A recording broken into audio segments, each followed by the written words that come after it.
हातचं सोडून पळत्याच्या पाठी. एका गावाजवळ एक लहानसं वन होतं. त्या वनातल्या टेकडीवरच्या गुहेत एक कोल्हा आणि कोल्ही राहत होते. गावाजवळच्या शेतात धान्य खायला उंदीर यायचे. कोल्हा आणि कोल्ही ते उंदीर पकडून आपलं पोट भरायचे. शेतात पुष्कळ उंदीर येत असल्यानं दोघांना पोटभर खायला मिळायचं. कोल्हा समाधानी होता. जे मिळेल ते खाऊन अतिशय आनंदात असायचा. पण कोल्हीला नेहमी मला हे हवं, मला तेच हवं असं वाटायचं. एकदा ती आपल्या नवऱ्याला म्हणाली, अहो, ते उंदीर खाऊन कंटाळा आलाय, दुसरी काहीतरी शिकार आणा ना. कोल्हा म्हणाला, अगं, उंदीर पोटभर मिळतात हे तरी काही कमी आहे? कित्येक प्राण्यांना ते सुद्धा मिळत नाहीत. आपण नशीबवान आहोत. पण कोल्हीचं काही समाधान होईना. ती रोज कोल्ह्याला सांगायची, काहीतरी छानसं वेगळं खायला आण. मग एकदा कोल्हा गावातल्या शेतात संध्याकाळीच लपून बसला. रात्र झाली. शेतात उंदीर इकडे तिकडे फिरू लागले. पण कोल्ह्यानं तिकडे लक्षच दिलं नाही. आज त्याला ससा पकडायचा होता. ससे हुशार होते. कोल्ह्याला त्यांनी पाहिलं आणि ते हुशारीने शेतात चरत राहिले. शेवटी खूप कष्ट करून कोल्ह्यानं एक ससा मारला. ससा तोंडात धरून तो गुहेत आला आणि कोल्हीला म्हणाला, अगं, बघ, आज मी ससा आणलाय. पण खूप धावपळ कष्ट करावे लागले. रोज ससा मिळणं अशक्य. खा आता हा. कोल्हीला आनंद झाला. वा, छान, दोघंही खाऊ ससा आता. आता आपण नेहमी ससे, हरणं असेच प्राणी खाऊ, नको ते उंदीर. कोल्हा काही बोलला नाही. पण त्याला कोल्हीचं बोलणं आवडलं नाही. असे बरेच दिवस गेले.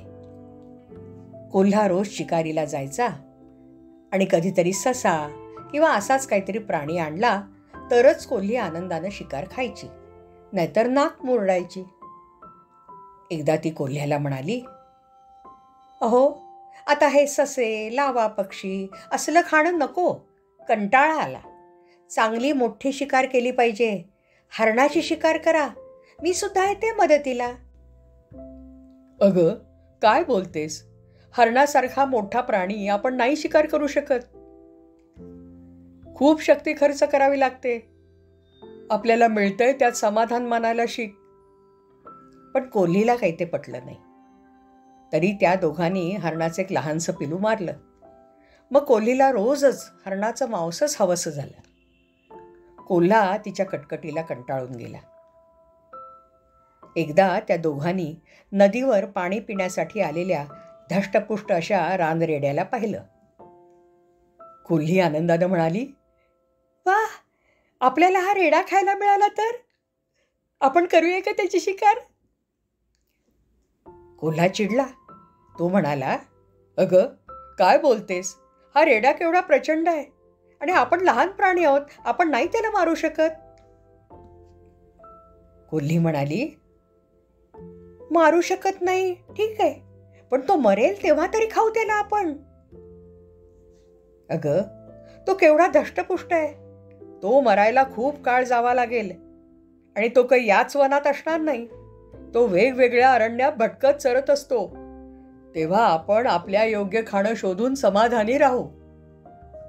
नाही नाही, तो रेडा जाईल तिकडे, त्याच्या मागोमाग आपण फिरू. कधीतरी तो मरेलच ना, मग आपण त्याला खाऊ. चला चला चला, तो बघा निघाला रेडा.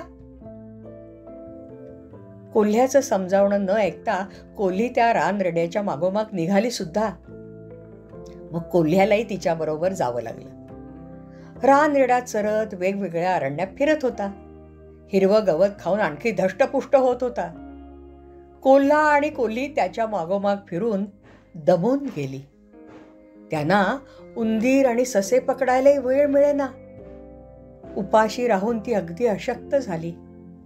मग कोल्हा म्हणाला, अगं, या रानरेड्या मागे फिरताना आपली बघ काय अवस्था झाली. आपल्याला पोटभर उंदीरही खायला मिळत होते, तेव्हा तू म्हणालीस म्हणून कष्ट करून सशाची शिकार केली. पण तुझी हाव संपत नाही. आपण हातचं सोडून पळत्याच्या मागे लागलो म्हणून आपली अशी अवस्था झालीये. ऐक माझं.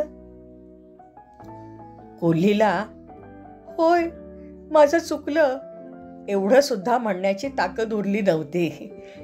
तेव्हा हातचं सोडून पळत्याच्या पाठी लागू नये.